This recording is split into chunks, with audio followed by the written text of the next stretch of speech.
Good morning friends. ఈరోజు market ఎలా ఉందో చూద్దాము.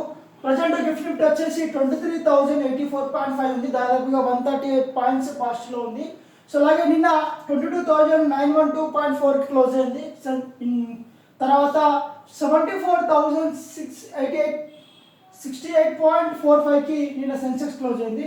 నిన్న మనం చెప్పుకున్నట్టుగానే అన్ని లెవెల్స్ రీచ్ అయ్యాయి. ఒకవేళ మార్కెట్ 22,900 అబోవ్ ఉంది అంటే మనం ఈరోజు కూడా పాజిటివ్ అనుకున్నాము. అలాగే ఈరోజు కూడా మార్కెట్ పాజిటివ్లో ఉండే అవకాశాలు చాలా కనబడుతున్నాయి. సో ఫస్ట్ మనము రెసిస్టెంట్ 1 చూద్దాము. 23,093, దాని తర్వాత 23,144, దాని తర్వాత 23,240.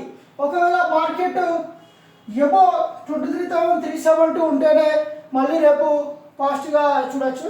సో అలాగే ఇప్పుడు మనము సపోర్టింగ్ పాయింట్స్ గురించి మాట్లాడుకుందాము. ప్రజెంట్ సపోర్టింగ్ పాయింట్ 22,880, దాని తర్వాత 22,761, దాని తర్వాత 22,670. సో ఇది ఫ్రెండ్స్ ఈరోజు ఇన్ఫర్మేషన్. ఒకవేళ మీకు యూజ్ అవుతుంది అనుకుంటే సబ్స్క్రైబ్ చేయండి. Thanks friends.